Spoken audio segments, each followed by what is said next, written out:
ay si Maria Julius Animado na sa ika-4 na baitang sa Kapitan Aditi Reyes Integrated School.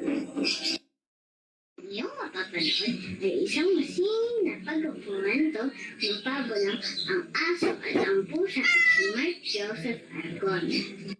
Isang araw, mayroong aso at pusa na naninirahan sa tabing dagat ng Mali. Si Aso ay matapang, malakas, masipag, mapagmahal sa kalikasan. Gusto ni Aso palaging malinis ang kanyang bahay o kapaligiran man.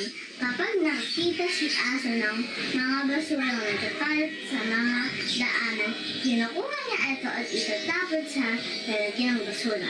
Sabi kasi ng kanyang amang naluluhay pa, "Anak, dapat maging mabuti ka sa kalikasan dahil ang kalikasan ay nagsisilbing palamuti ng mundo." Si Pusa naman ay palaging bagot, mainitin ang ulo, masungit at hindi mawala-wala sa kanya ang magpapaganda sa sarili. Hilig ni Pusa ang magsinungaling. Lahat ng lumalabas sa kanyang bibig ay kapani-paniwala. Habang naglalakad si Aso para maghanap ng pagkain, nakita niya si Pusa na nagkakalat ng mga basura sa kanto.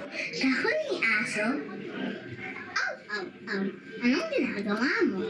Bakit ka nagkakalat ng basura dito? Di mo ba alam na mali ang magkalat ng basura? Pwede itong magdulot ng pagbaha." "Meow, meow, meow. Ano ba pakialam mo? Pwede ba hayaan mo ako? Bakit ka nangiram sa akin? Hindi naman kita kakilala." "Aw, aw. Kung hindi mo titigilan ang pagkalat ng basura, ay mapapaaway ka sa akin." "Pasensya na, Aso. Hindi ko naman intensyon magkalat.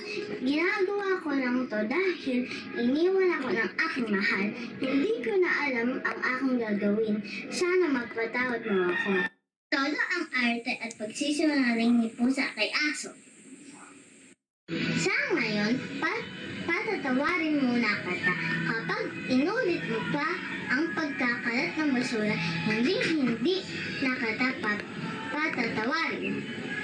"Oo, Aso, hindi ko na yan gagawin." "Sige, Pusa, mauuna na ako sa iyo." "Sige, Aso, mag-iingat ka."